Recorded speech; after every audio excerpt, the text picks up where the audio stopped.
You're listening to Ask the Expert on NEWSTALK 1010.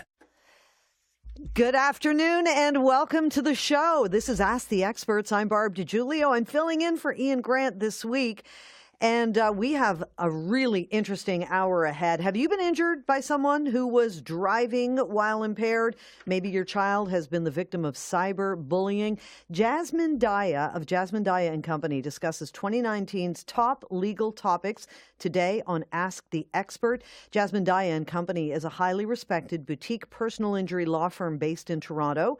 The firm strives to provide high-quality legal services and a superior client experience. There are no upfront fees. You don't pay until they settle. Visit Jasmine Daya and Company online at jdlawyers.ca and you can schedule your free initial consultation. And we've got the phone lines open right now. If you have any questions for Jasmine Daya, personal injury lawyer, 416-872-1010. You can text us at 71010. Jasmine Daya, welcome. Thanks for having me. I'm excited to be here. It's great. You and I have worked once together before because you were a guest on The Night Side, the show that I do during the week. And it's great to see you again. Thank you. Great to see you too. Is it a busy time in the personal injury law area? It really is. It's a very interesting and exciting time because there's a lot going on with the law and also with our winter weather. There's a lot more injuries and a lot more accidents. You and I were talking before the show, and I admitted something to you, and you said, let's talk about it. So it's like, okay, I will. I, for some reason, am somehow a little bit confused when it comes to personal injury law. What are some of the reasons, aside from the obvious? So we mentioned driving while impaired, cyberbullying. What are some other reasons that people would hire a personal injury lawyer?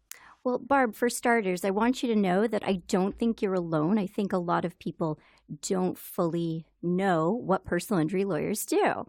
One person asked me recently, what exactly is a personal injury? If I nick myself shaving, is that a personal injury?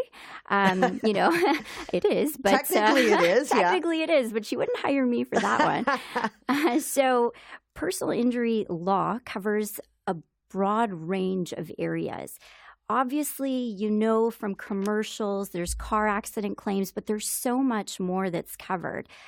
Whether you fall on a slippery sidewalk or whether someone is harassing you by text, that's cyberbullying or could be classified as cyberbullying. If you're being bullied at school, there's schoolyard bullying. If you fall on equipment in a playground, a child, for example, and that it's due to the faulty equipment on the playground, that would be under the realm of personal injury. Dog bite incidents, if someone's dog, is let off the leash and bites you, that would be also a reason to call a personal injury lawyer. So there's so many areas, and we could spend the whole hour talking about the different areas, but just so people realize it's not just car accident claims. What attracted you to personal injury law? I'm going to be honest with you, Barb. You know that sometimes gets me in trouble. So I had no idea. That's perfect, actually. That's more fun. Lovely. I had no idea what personal injury was, similar to you when I first started. Back then, in 2005, in my last year of law school, I wanted to article in litigation. And back then, you may recall, internet was just sort of developing. It was dial-up. It wasn't even high-speed back then, at least not in my house. And we couldn't really research different areas of law like we can now. Now you just put everything in, and there's so much information out there, and it's so fast and easily accessible. So back then, I didn't know very much about personal injury. I just knew I wanted to be in litigation, meaning I wanted to be in court. And that's luckily what I get to do. But it wasn't until I actually started practicing that I realized, oh, I do personal injury. People are injured and I help them.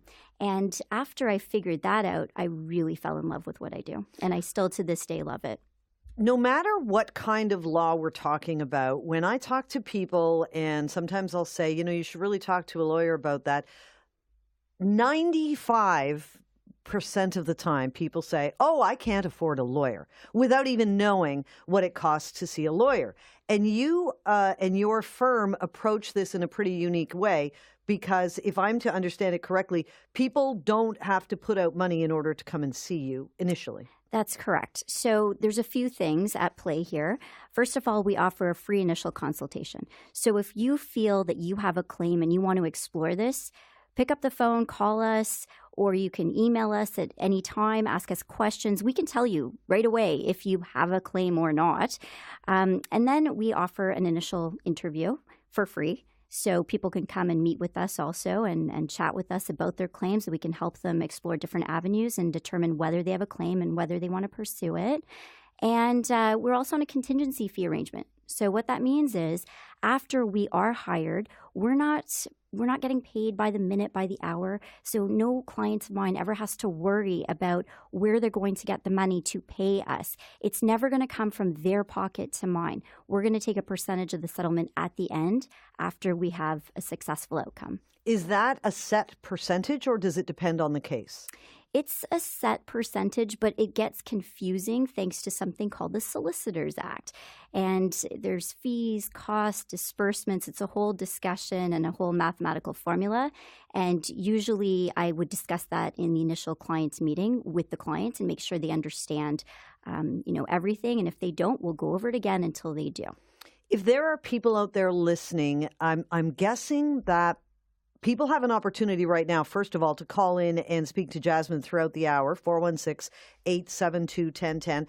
But people can call in if they think they might have something and want to ask you, is this worth me pursuing? That's the kind of thing you would do in an initial consultation. We don't have the time that you would devote to an initial consultation, but you could certainly steer them in the right direction if they call us right now, if they're wondering whether they might have a case. Absolutely.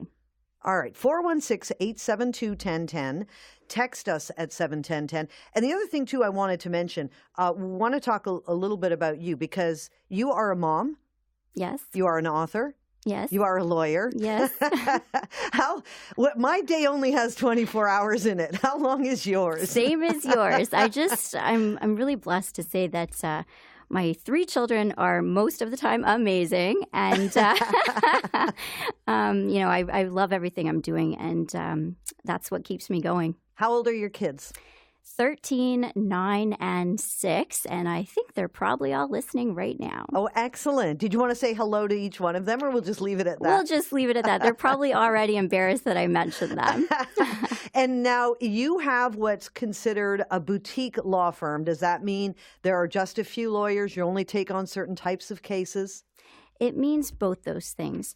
I want to keep my firm small because I want to ensure that we're providing a certain type of quality experience that I feel that if I personally expanded and grew too fast, then I'm not going to be able to give that same attention to detail to each of the clients.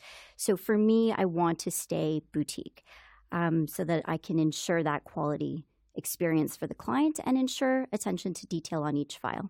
416-872-1010. You can text us at 71010. We are going to start with Sue. Welcome to Ask the Expert, Sue. Hi. Hi, go ahead with Jasmine. What's your question? So my question is, my daughter was involved in an accident back in October, and she had a concussion and some bodily injury. Has been going to therapy and that, but at this point, would we be able to still look at contacting a lawyer? Absolutely. So was she the driver or a pedestrian or a passenger of a vehicle? She was a driver. She was hit by a person who ran a stop sign. Oh, okay. I'm sorry to hear that. Yeah, she can absolutely call a lawyer. It's never too soon to call a personal injury lawyer, so she certainly can. She has 2 years to sue. So okay. she's got ample time. I would never recommend waiting up until that last minute because there's certain things that need to be done by a lawyer, and waiting too late, can cause a lot of issues with trying to get that claim issued in time. But yeah, absolutely, she can call. Just one other question is, does it matter that the person that hit her carried American plates? No. So everyone is entitled to sue in Ontario if they've been struck, even if the person didn't have insurance, for example. your daughter's own policy will enable her to go through her own policy for recovery. So absolutely, she is able to sue. There's different tests. We could certainly discuss that in more detail if she were to contact me or someone else. I'm sure they would walk her through all the various steps involved. But I do encourage your daughter and yourself, if you'd like, to meet with a lawyer and go over all those details. Wonderful. All right, Sue, thanks a lot for the call. If you want to check out the website, it's jdlawyers.ca. Jasmine Daya of Jasmine Daya and Company is here for the hour. We're taking your calls. She's answering any and all questions you have regarding personal injury law. And like Sue, you may have a situation where you're thinking perhaps you have a case, you're not sure. Give us a call. Jasmine Daya is here, and she can hear whatever happened to you and let you know which direction you should go. 416-872-1010. Text us at 71010. Phone lines are open, and we will continue with your calls after a quick break. It's 5:15. You're listening to Ask the Expert on NEWSTALK 1010. All right, welcome back to Ask the Experts. Hope you're having a great Saturday afternoon. I'm Barb DiGiulio, filling in for Ian Grant, and thrilled to have in studio with me this afternoon Jasmine Daya, personal injury lawyer. Jasmine Daya and Company is a boutique Toronto-based law firm specializing in personal injury. It's not a volume-based law firm. Instead, they focus on providing high-quality legal services and superior client experience. They treat their clients as people, not just a file. And Jasmine was explaining before we went to the break that she wants to keep it boutique size because she wants to be able to devote that time and attention to all of the clients. And we've got the phone lines open right now, 416-872-1010. You can also text us at 71010. If you have any questions regarding personal injury law, perhaps you've been injured in an accident, maybe something to do with cyberbullying, maybe you are not sure whether or not a personal injury lawyer would take your case if you have a case worth pursuing. That's why the phone lines are open and you can call and Jasmine will help you out right now. 416-872-1010. Text us at 71010. Can we go right back to the calls, Jasmine? Yes, absolutely. Okay, here we go. Lewis, welcome to the show. Hi there. How are you guys doing? We're great, thanks. Go ahead with your question. Okay, my question is, I have a inheritance issue going on, and I have a cousin here in Toronto that's taking my sister's side and is threatening me with certain issues if I don't take care of things promptly and honestly with my sister, even going to the point of telling me she'd call the tax department, call whatever, city, whoever, to try and get me into trouble, get me into jail. Would this be an issue that close to cyberbullying, let's say? The instances of the harassment, are they on text or are they by email or how are they being done? It's by voice. It's voice because I didn't answer the phone. She left a message. Okay, so I mean, that could be cyberbullying, but there has to be some impact on you. So it's one, like from a legal perspective. So although you may be a victim of cyberbullying, it may not be enough to pursue a personal injury lawsuit on your behalf, unfortunately. So you might have to take other avenues from a legal perspective. Okay, but previous to that, for example, she did change my mail without my authorization, or should I say my dad's mail at that time, to her address. Luckily, I caught it in time. She didn't get any mail. So, that was another thing she did too. And nobody gave her the authorization to do it.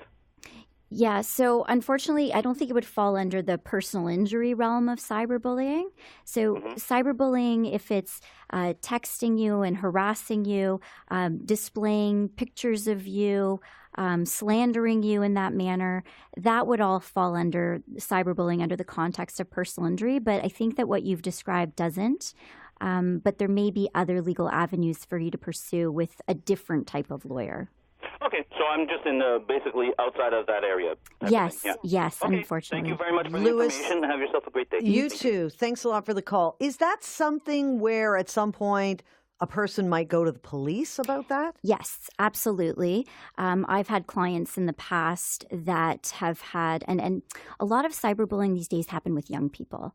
And it's really unfortunate because so many of our young kids, teenagers, they spend so much time online Social media is how they connect with people. They feel validated with all those likes on Instagram or how many followers or friends they have. And they're constantly looking at their messages and texts and who's contacting them. And what I see more and more is that these young people are so dependent on social media and online traction that they believe a lot of what is said about them. And I can't fault them for it, for feeling hurt. On the one hand, they're putting themselves out there, but everyone their age is putting themselves out there. And then, unfortunately, when someone attacks them online, there's consequences and that it impacts the individual. And oftentimes they do need to escalate it and go to the police and report it. There is really good information about cyberbullying on the RCMP website, and it describes exactly what cyberbullying is and what you should do. The one thing that really saddens me about the idea of cyberbullying, I mean, bullying has existed, unfortunately, since the beginning of time, and we always try to fight against it. And I think on some level it will continue, hopefully not as much and not as bad. But it used to be you could go home, close the front door, and you were safe from the bullies. And now, because kids are staying connected all the time through their social media, it continues even in what should be the safety and comfort of your own home. Exactly. So I had one client that had to change schools because she was bullied so badly. Now, most of the bullying was not done in person. It was done through social media.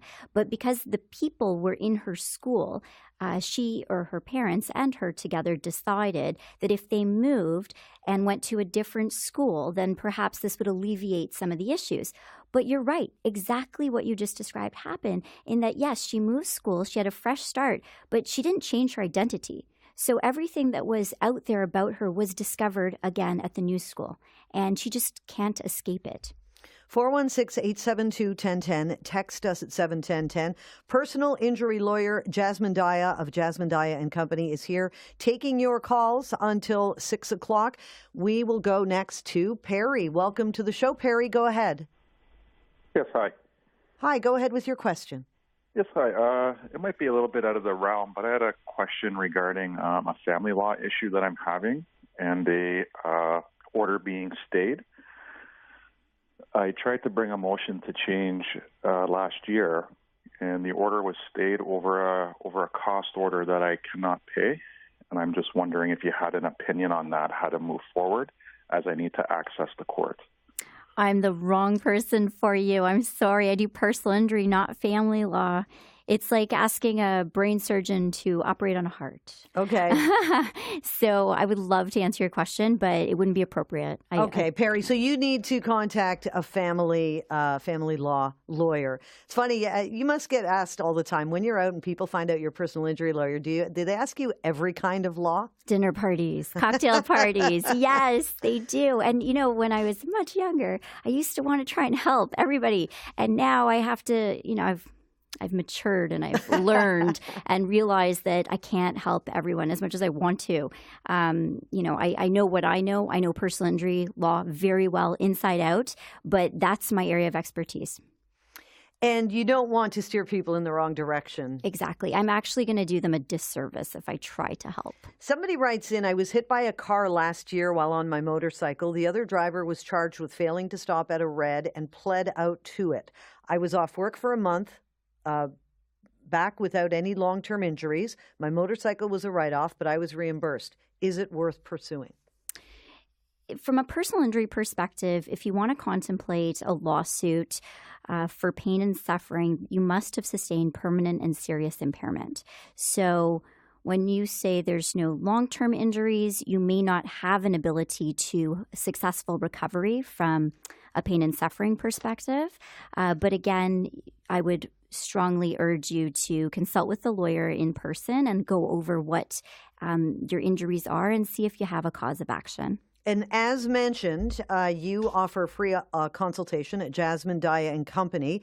Their phone number is 416-967-9100. You can visit jdlawyers.ca, or you can call Jasmine Daya right now, because we are taking your calls for the next half hour, 416-872-1010. You can text us at 71010. You'll get your mini free consultation here, and then if you wish, you can go see Jasmine Daya for a full free consultation. She will discuss everything with you. But if you think you might have a personal injury case or claim, give us a call right now, 416-872-1010. You are listening to Ask the Experts on In-Depth Radio, News Talk 1010.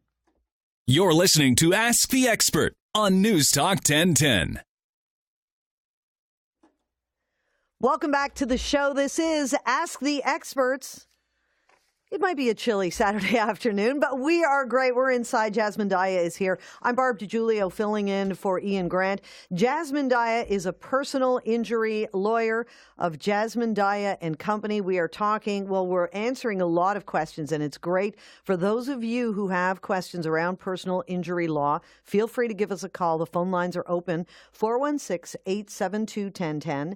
Text us at 71010. Unlike large firms who take on thousands of cases, Jasmine Daya and Company is an intimate firm, a boutique firm offering a higher level of legal services and personal attention, and you don't pay until your case is settled. She offers free consultations. You can check them out at jdlawyers.ca, but she's here for another half hour. So give us a call if you have a question, 416-872-1010. And we mentioned the text board, 71010. Jasmine, there's an interesting question on the text board. Someone writes in, I was at a restaurant before Christmas. There was a flood in the ladies' room. I didn't see the inch of water on the floor when I went in. I went flying. It was very slippery. I hit my head and wrenched my back. I still have a headache and pain. The staff didn't seem to care, and the restaurant owner doesn't return a call. I've spent money on chiropractic and massage and still have a headache. Is there anything I can do? Yes, you need to call me. Really? That's what you need to do. Yeah, we can definitely take care of this. I have a lot of similar cases, and I have had many over the years. So, yes, they owed a duty of care to you. You were a patron of the restaurant. If they did not keep it in a safe condition and that caused you to slip and fall and injure yourself, yes, you absolutely are able to do something about it. You would be entitled to an amount for pain and suffering. You'd be entitled to payment for any out-of-pocket expenses. If you had to miss work as a result, we could certainly seek income loss, and there's a few other things. So, yeah, call me. Now, a question like that, a claim like that, I'm sure people are saying, well, how do you prove there was water on the bathroom floor? How do they prove that there wasn't? There's two ways to look at everything. Yes, there is. Give her a call. 416-872-1010 if you want to give us a call right now. But a reminder, the website is jdlawyers.ca. Another text that caught your eye. Someone says, I'm thinking about that man who plowed into pedestrians in North York in spring of 2018. That's Alec Manassian. Who do the people injured sue? Is there any government fund to help them get better, deal with PTSD, etc.?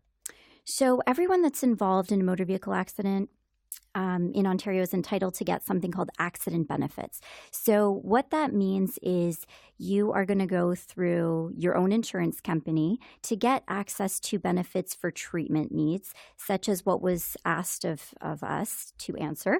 So PTSD, they would probably need some psychological treatment, probably want to talk it out with people, and that would be covered through accident benefits. So you go through your own insurance company, and it doesn't affect premiums. It's just the way that the priorities work in terms of which insurer to go to. If you don't have insurance, you'd go to any other insurers involved. So if you have insurance with someone in your household, someone you're dependent on, or insurance of the vehicle that struck you, like there's different avenues that you can pursue to get those benefits.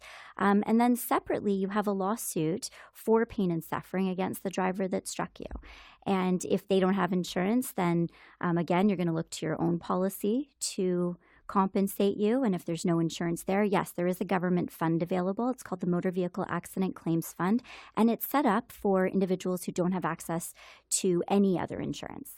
And I think you just said it, but I wanted to confirm, if you are the victim in some kind of incident and the say the driver in that case doesn't have insurance and you go through your own insurance, that there's no penalty for you. That's correct. Okay.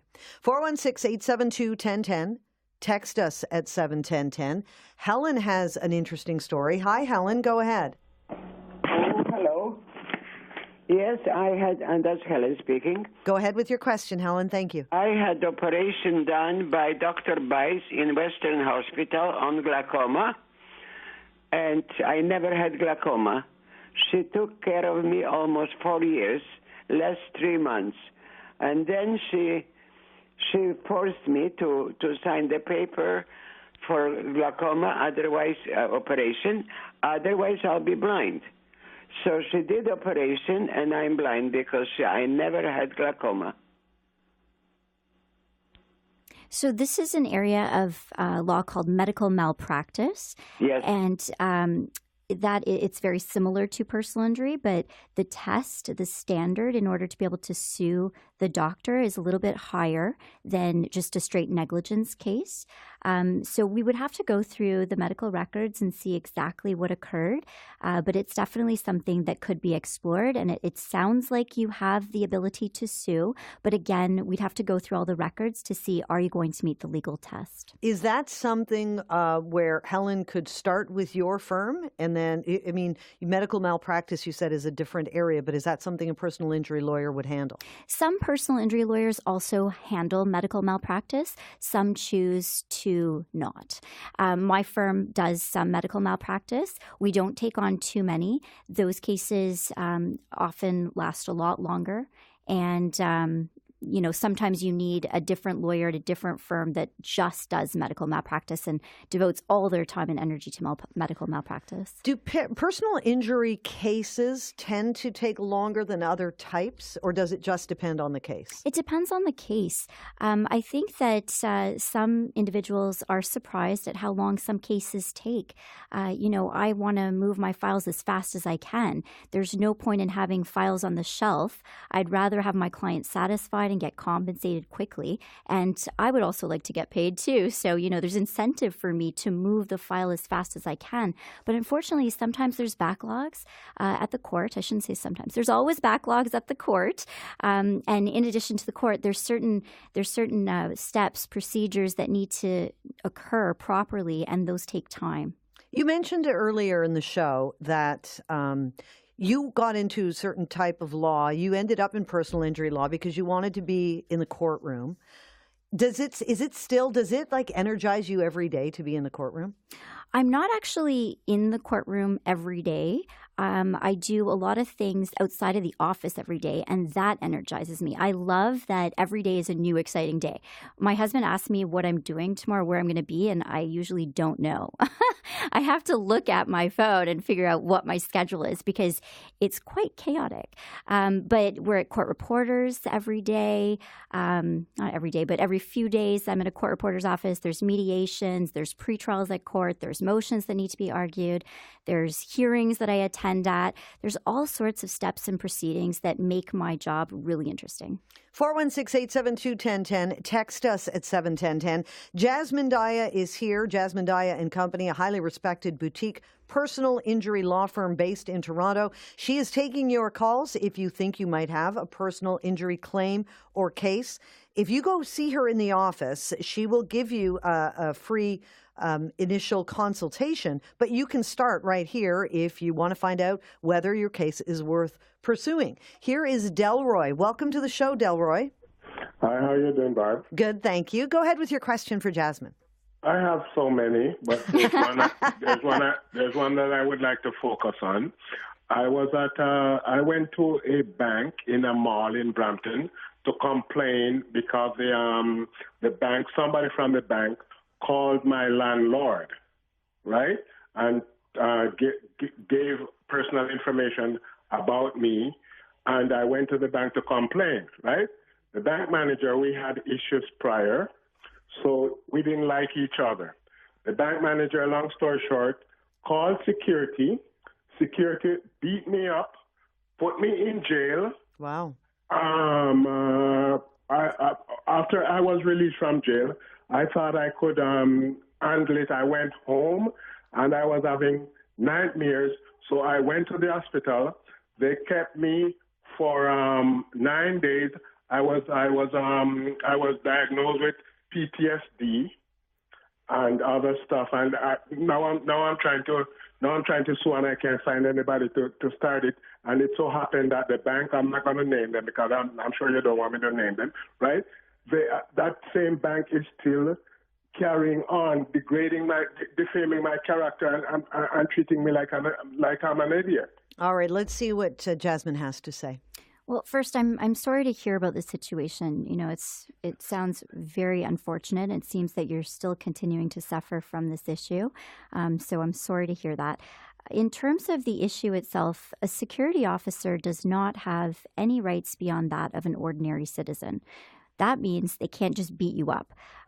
There has to be a request that you leave the bank, and then they can use something called reasonable force to make you leave if you refuse to leave upon their request. But it's highly unlikely that beating you up in the way that you describe was something that would be normal in the circumstances. So it seems that you have the ability to sue. However, we'd have to go through all the details of the case and the chain of events. And I know for purposes of right now, this is a quick phone call, but we could certainly do that in person. jdlawyers.ca is where you can find out more information. Jasmine Daya and Company. We'll give out the company phone number a little bit later on. Right now, I don't want it to be too confusing. I want to give out our phone number because Jasmine is here right now to take your calls on personal injury law and whether or not you might have a case or a claim. 416-872-1010. Text us at 71010. I'm Barb DiGiulio filling in for Ian Grant. Jasmine Daya is here. You're listening to Ask the Expert. You're listening to Ask the Expert on NEWSTALK 1010. Welcome back to the show. Great to have you along. This is Ask the Expert. I'm Barb DiGiulio. I'm filling in for Ian Grant this week. Ian's a little under the weather, so if you're listening, Ian, get better soon. And joining me in studio, Jasmine Daya of Jasmine Daya and Company. And they are a highly respected boutique personal injury law firm based in Toronto. The firm strives to provide high-quality legal services and a superior client experience. Now, this is interesting.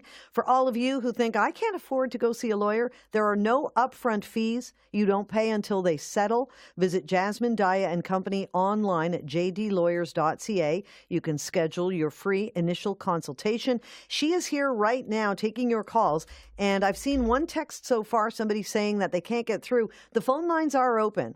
I think there's something a little wonky going on with our phones, but people are getting through. So call us at 416-872-1010.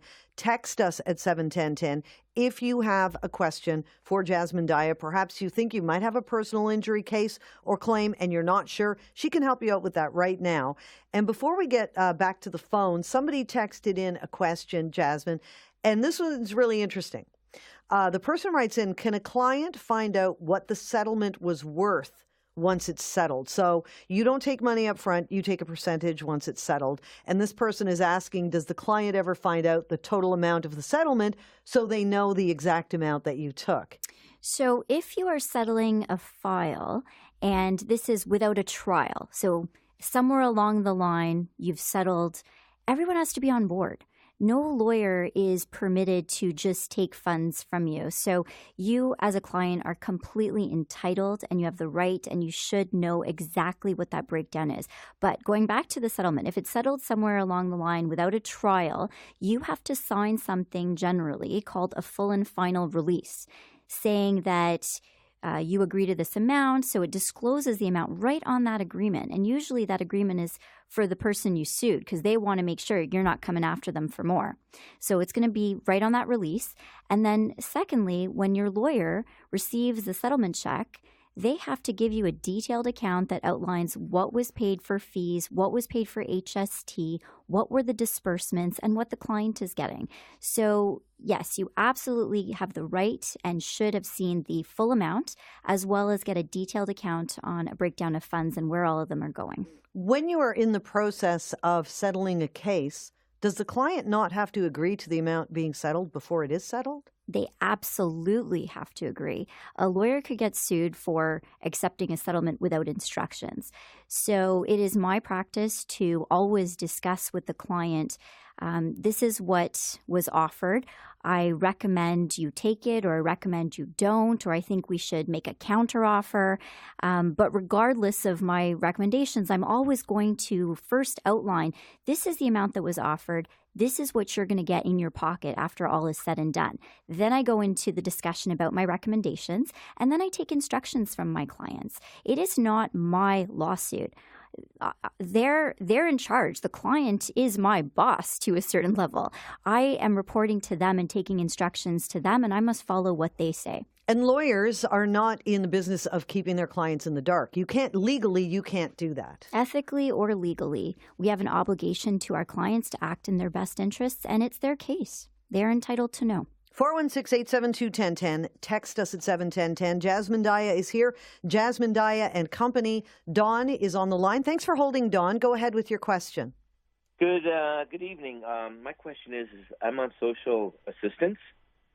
I got involved in a personal injury where I slipped and broke my arm, and for years I've been paying into an accident benefit thing. And so I made the claim, and they authorized it. And now my social security, social benefits people say that they're claiming that as income, and I don't agree with that. So, for the pain and suffering that I've all been through as well. I think what you're referring to is Ontario Disability Benefit. Is that right? That's right. So, yeah, social benefits, yeah. Yes. Welfare. So Ontario Disability Support Program is a really good program that we have in Ontario to help people who have been injured. It provides assistance to those in need when they might not have income, and it seems that that's what you're receiving. And yes, the way it works is that if you are on that program, it's because you don't have any other form of income. So you would probably have a caseworker assigned from ODSP, the Ontario Disability Support Program, and they'll determine if you have any other forms of income. And if you do, then usually there's an offset.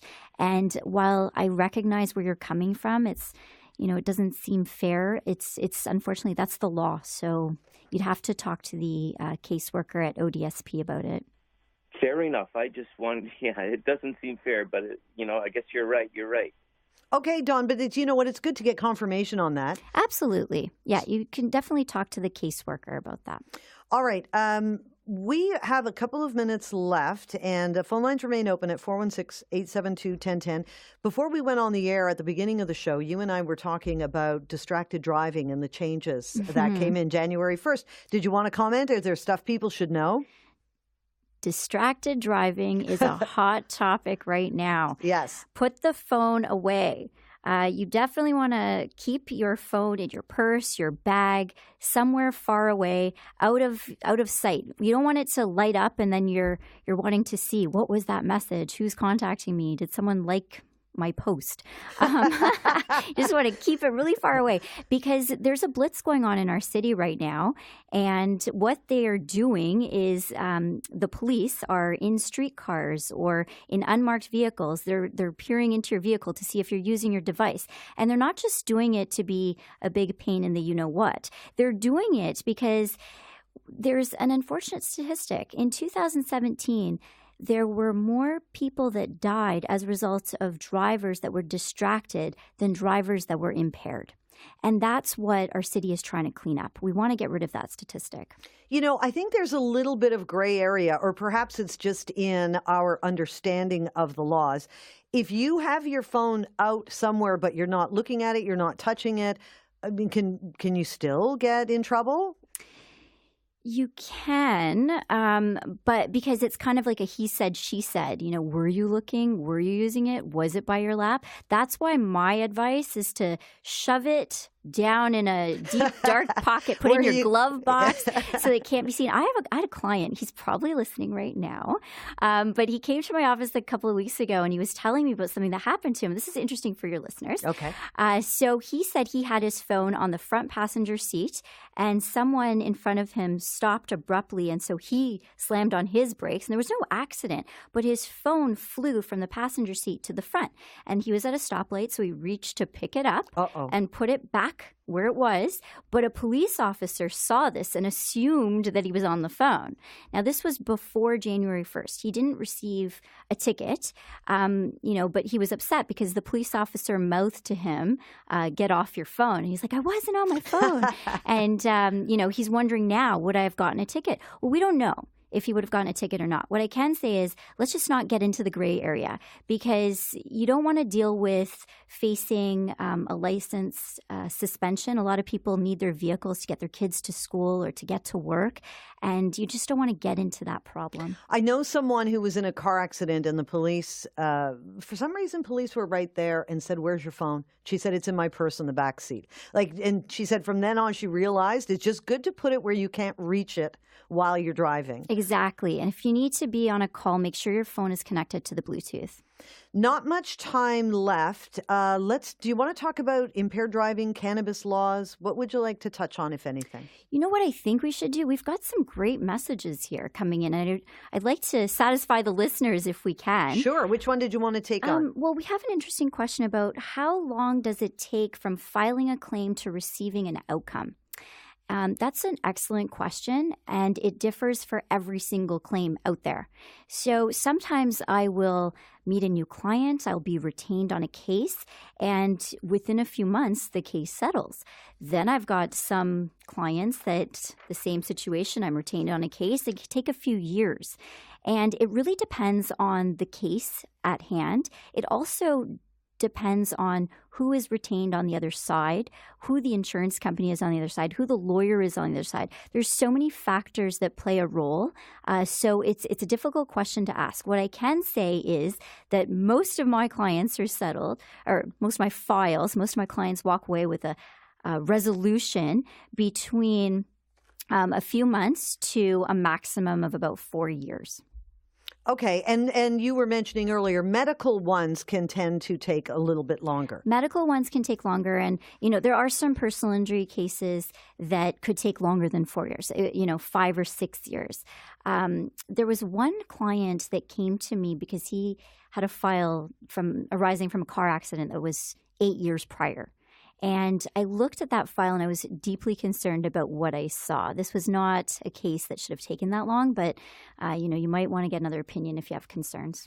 All right. We are out of time. This hour has gone by so quickly. If you have been injured in an accident or physical assault, or you have questions about personal injury law, contact lawyer Jasmine Daya, partner of Jasmine Daya and Company, where you are more than just a file number. For your free consultation, call 416-967-9100 or visit jdlawyers.ca. This has been so much fun. As always, Barb, it's been a pleasure. Thanks so much for having me. Thank you so much, Jasmine Daya. I'm Barb DiGiulio, filling in for Ian Grant. This has been Ask the Experts on In-Depth Radio, News Talk 1010.